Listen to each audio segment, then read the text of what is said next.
Еве на назад, почитувани во студиото 1, како што најавивме, ќе имаме еден интересен разговор, односно тема која што е вредна за третирање и главното прашање кое што во овој попладневен дел ќе го поставиме до председателот на синдикатот на УПОС Пецо Груевски. Најпрво, добро вечер. Добро вечер. Последниве денови можеме да забележиме ваши реакции конкретно околу сите оние најнови одлуки за судскиот буџет, ако може така да се каже. Побаравте оставка и од Караџовски.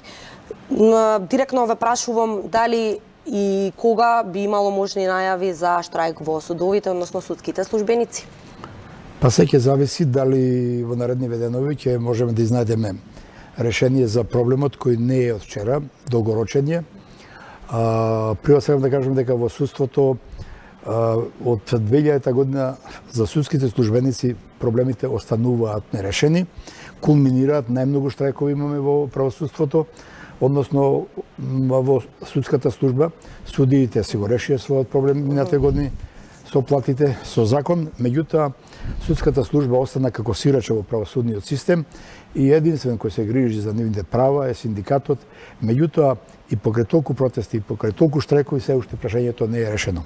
Значи, во наредни денови чекаме да дојдеме до некакво решение. Денес ке испративме писмо до премиерот, бараме средба, не да се видиме со премиерот и да разговараме, да го информираме за проблемите, туку да најдеме решение.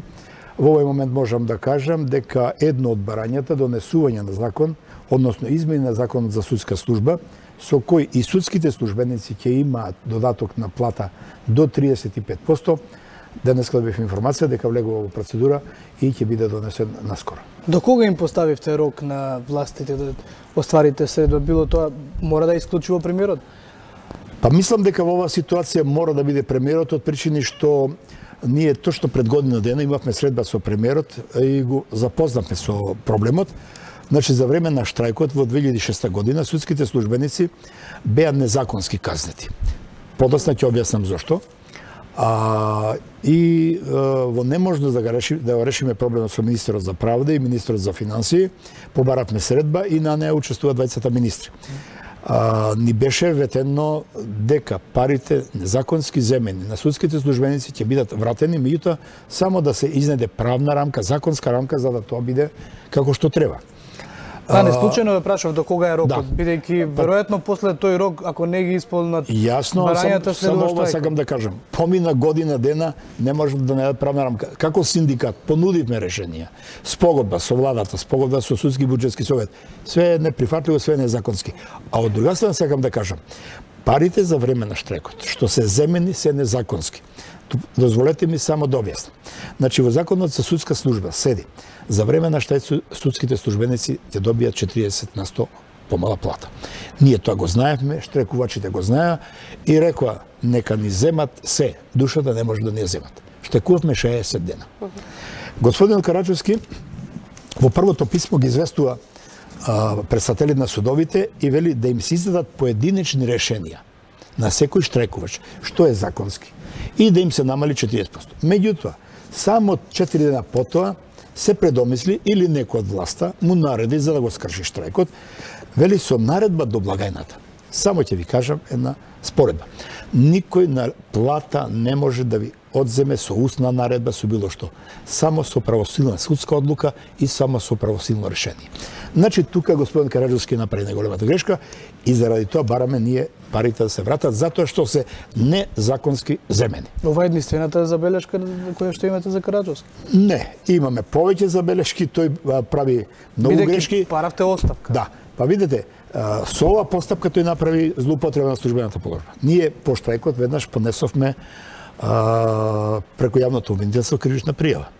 За жал, каков ни е системот, не се ефектуира нашето барање и остана Караџовски неказан. Меѓутоа, тој продолжи со своите деструктивни дејања.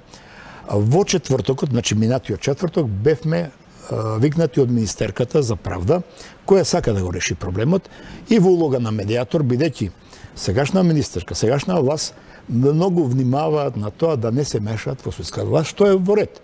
Меѓутоа, не смее ни да се дозволи вакви прашања да ескалират. Како можеме ние се нешто што незаконски ни е одземено, законски да го вратиме? Зборуваме во овој дел за незаконско одземање, како што велите. Тоа беше фактички во 2016-та година, од тогаш се почна и тогаш беа тие штрајкови со 60 дена. Да. Тогаш беше одлуката фактички за казнување. Тоа се однесува за тој период и ево од тогаш, односно, ние очекавме промената на власта и како што реков, мината година на 27 декември имавме таа средба во која се договоривме со владата преку судскиот буџет, значи законски да бидат вратени парите, и ево до денес нема. Меѓутоа, она што сакав да продолжам. На средбата кај министерката беше договорено со господин Караджовски во четвртокот, му ја понудивме спогодбата да ја подпишеме за да ги земеме парите. Тој воопшто ништо не спомна. Во петокот јас очекував одговор од господин Караджовски, кога добивам информација дека одржале седница и донеле одлука за да се реализира делот од законот за додаток на плата, односно зголемување за 35% на судиите, и стој господин Караджовски го запали огнот. Имено, концепцијата на министерката беше да се донесат измени во законот за судска служба, значи судските службеници да бидат равноправни, овај додаток да биде регулиран со закон, бидејќи само тие немаат, и во тој случај ќе има судските службеници додаток до 35%, судиите, јавните обвинители, јавно-обвинителски службеници, и да се применува законот. Иако овие други три категории, освен судските службеници, го имаат тоа право по закон, тоа не се реализира, значи законот е неприменлив. Интенцијата на министерството беше да се направат измени, сите под еднакви услови да добијат бијеси дел од правосудниот систем. Зошто сметате дека еви покрај тоа што паднал, ако може така да се каже, никаков договор, како што споменавте и вие и со министерката за правда, а присутен бил и господинот Караджовски, на што се должи пак од друга страна одлуката да има покачување за судиите, а повторно да нема 35% за судските службеници? Па мислам дека тука е прашање и злоупотреба на службената подржба повторно и еден егоизам од страна на господин Караджовски, кој мислам дека ликува со ова што го прави.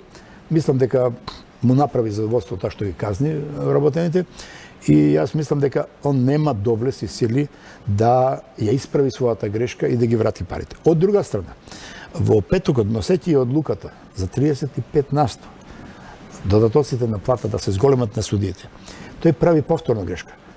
Во законот вели до 35%, што не значи дека сите треба да земат. Се земат сите 35%.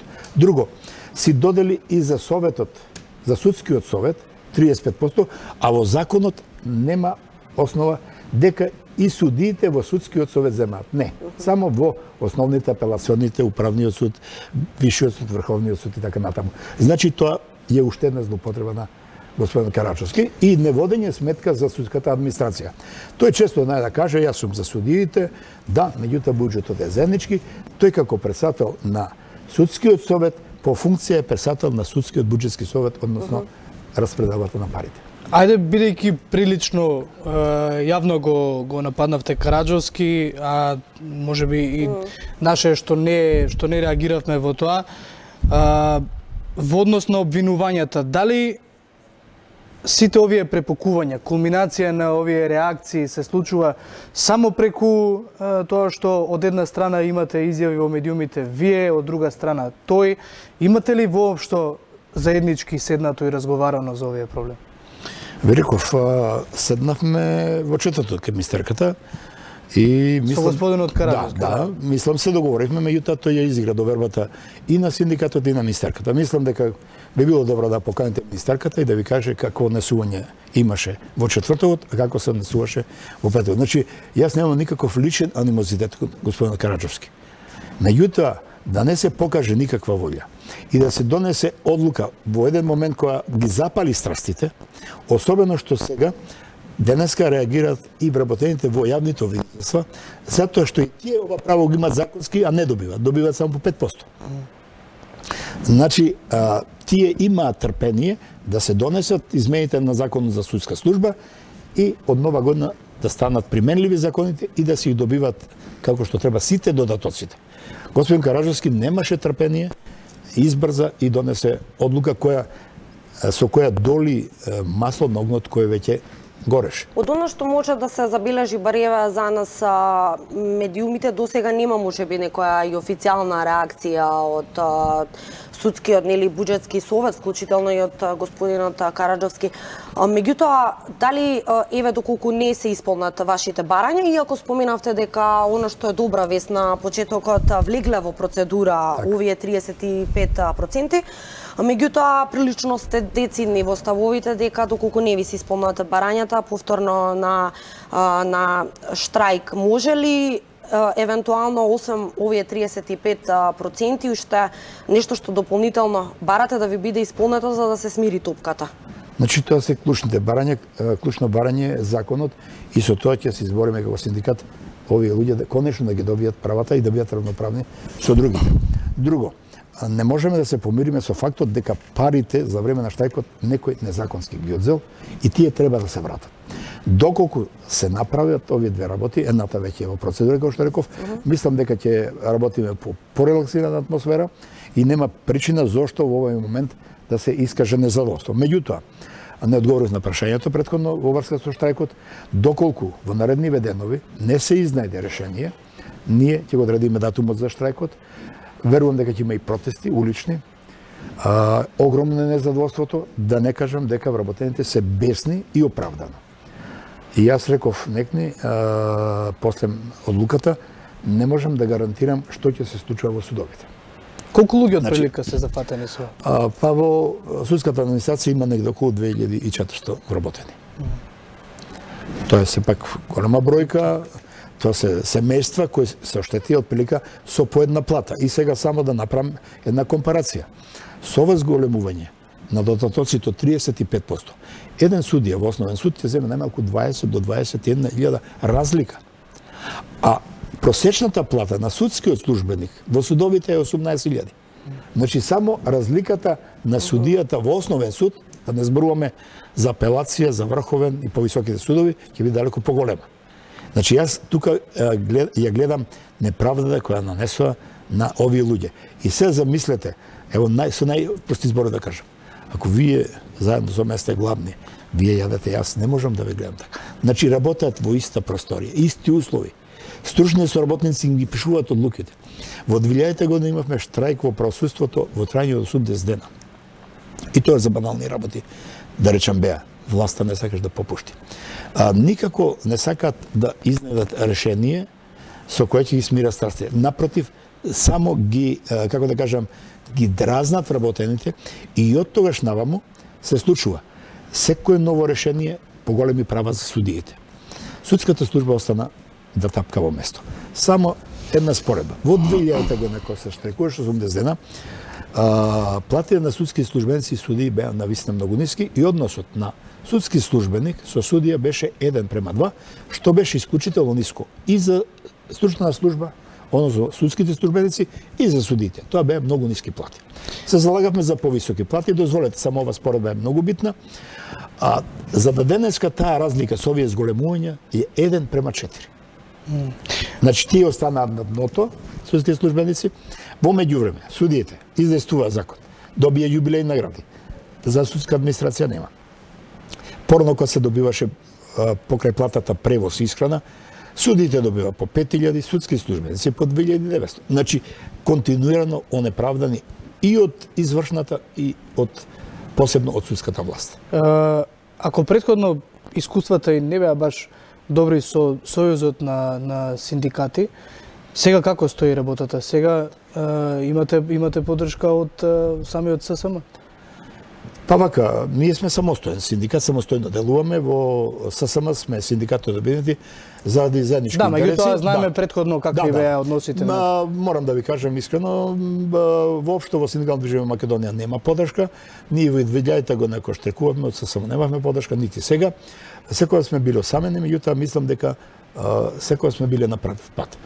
И пред 2 години кога штрајкувавме, 2016 година, бевме самени, немате поддршка едноставно. Ево и судиите во контактите со вработените јудираат по рама, во право сте, борете се.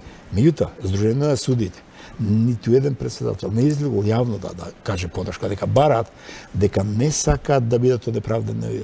Јас само ќе направам една споредба.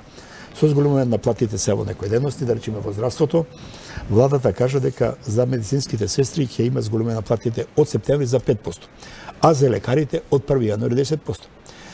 Лекарите се обединија преку синдикатот, преку нивниот синдикат, на клиничките центри и рекоа не сакаме да се двоиме. Сакаме 10% и за сестрите и за нас, не сакаме за нас од јануари, за нив од септември, него и за нив од јануари. Значи, тоа е солидарност. Во Македонија, во синдикалното движење нема солидарност.